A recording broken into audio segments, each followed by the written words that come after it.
ఆంధ్రప్రదేశ్లోని గ్రామీణ ప్రభుత్వ పాఠశాలల్లో చదువుకుంటున్న మెరికల్ లాంటి విద్యార్థులను త్రిబుల్ ఐటీల్లో చదువుకునే అవకాశం కల్పించింది ప్రభుత్వం. 10వ తరగతిలో మంచి మార్కులు సాధించిన విద్యార్థులను ఆర్జీయూకేటీ ఆధ్వర్యంలో నడిచే త్రిబుల్ ఐటీ విద్యా సంస్థల్లో చేర్చుకుంటారు. వీరికి మంచి విద్యా బోధనతో పాటు వసతి సౌకర్యాలు కూడా ఉంటాయి. ఆంధ్రప్రదేశ్ రాష్ట్రంలోని నూజివీడు, శ్రీకాకుళం, ఇడుపులపాయ, ఒంగోలులో త్రిబుల్ ఐటీ కాలేజీలు ఉన్నాయి. ఈ కాలేజీల్లో విద్యార్థులు సీట్ల కోసం వెంపర్లాడతారు. ఎందుకంటే 6 సంవత్సరాల బీటెక్ కోర్సు ఇది. అన్ని అంశాలకు సంబంధించినటువంటి మంచి విద్యను అందించే ఈ త్రిబుల్ ఐటీ కాలేజీల్లో చేరడానికి ముందుకు గ్రామీణ ప్రాంత విద్యార్థులు వస్తారు. అంటే అవకాశం వాళ్ళకే ఉంది. పట్టణ ప్రాంతాల్లో ఉండే వాళ్ళకి అవకాశం లేదు.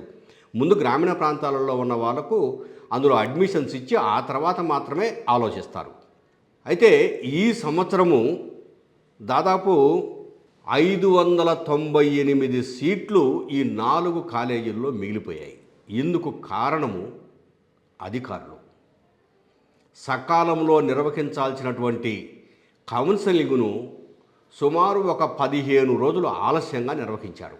ఈ కారణంగా విద్యార్థులు మాకు ఆర్జీయూకేటీ ఆధ్వర్యంలో నడిచే త్రిబుల్ ఐటీలో సీటు వస్తుందో రాదో అన్నటువంటి భయంతో ఐటీఐల్లో చాలామంది వరకు చేరిపోయారు. 10వ తరగతి పాస్ అయిన వాళ్లకు మెరిట్ ఆధారంగా ఐటీఐల్లో సీట్లు వస్తాయి. ఆంధ్రప్రదేశ్లోని కొన్ని ఐటీఐల్లో సీటు రావాలంటే కూడా కష్టమే.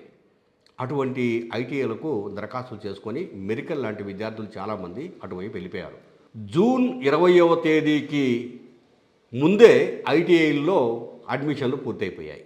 అయినా కూడా ఈ త్రిబుల్ ఐటీల్లో అడ్మిషన్ ఎప్పుడైతే లేట్ అయిపోయిందో విద్యార్థులంతా బయట మిగిలిన రకరకాలు ఒక పాలిటెక్నిక్లలో చేరారు, ఐటీఐలో చేరారు, ఇంకా వేరే కోర్సుల్లోకి చాలామంది వెళ్ళిపోయారు.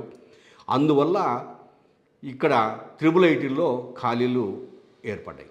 అయితే ఈ ఖాళీలను భర్తీ చేయడానికి ఈ నెల 14వ తేదీ నుంచి 2వ విడత కౌన్సిలింగ్ను మళ్ళీ అధికారులు స్టార్ట్ చేస్తున్నారు.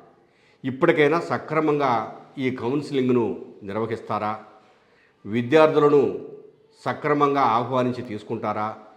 అసలు కౌన్సిలింగ్ ఫలానా తేదీ నుంచి జరుగుతుందనే ప్రచారము ఈ త్రిబుల్ ఐటీల వాళ్ళు ఎందుకు చేయడం లేదు?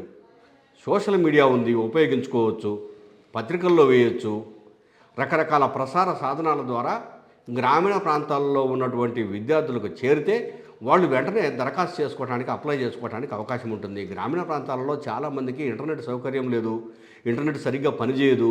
వాళ్ళు ఎక్కడో పోయి ఇంటర్నెట్ సెంటర్లలో కూర్చొని దరఖాస్తులు చేసుకోవాలి, అప్లై చేసుకోవాలి.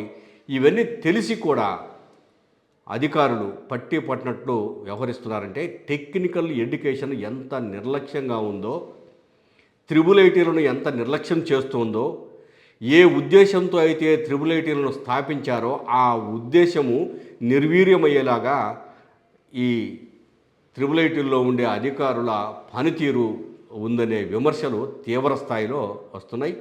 ఈ విషయంలో విద్యాశాఖ మంత్రి లోకేష్ దృష్టి పెట్టాల్సినటువంటి అవసరం ఉంది. వాస్తవంగా మరి అన్ని విషయాలలో చాలా ముందుంటానని చెప్తున్నటువంటి విద్యాశాఖ మంత్రి త్రిబుల్ ఐటీల విషయంలో ఎందుకు నిర్లక్ష్యంగా ఉన్నారనేది కూడా ఇప్పుడు రాష్ట్ర వ్యాప్తంగా తల్లిదండ్రుల్లో చర్చనీయాంశంగా మారింది. త్రిబుల్ ఐటీల్లో చదువుకోవడానికి రెడీగా ఉన్నటువంటి విద్యార్థులను ఎటువంటి ఇబ్బందులు లేకుండా తీసుకొని వారి విద్యా విధానాన్ని ముందుకు సాగించేందుకు ప్రభుత్వం సరైన మార్గంలో వ్యవహరిస్తే తప్ప, లేకపోతే త్రిబుల్ ఐటీలో ఉన్నటువంటి ఈ ప్రస్తుత ఖాళీలు భర్తీ అయ్యే అవకాశాలు కనిపించడంలో, ఒకవేళ భర్తీ కాకపోతే అందుకు బాధ్యులుగా ఆ సంబంధిత త్రిబుల్ ఐటీల్లో ఉండే అధికారులపై చర్యలు తీసుకోవాలని, అట్లాగనే సంబంధిత యూనివర్సిటీ రిజిస్ట్రార్కు కూడా మెమో లాంటివి జారీ చేయాలని చెప్పేసి విద్యార్థుల తల్లిదండ్రుల అసోసియేషన్ కోరుతోంది.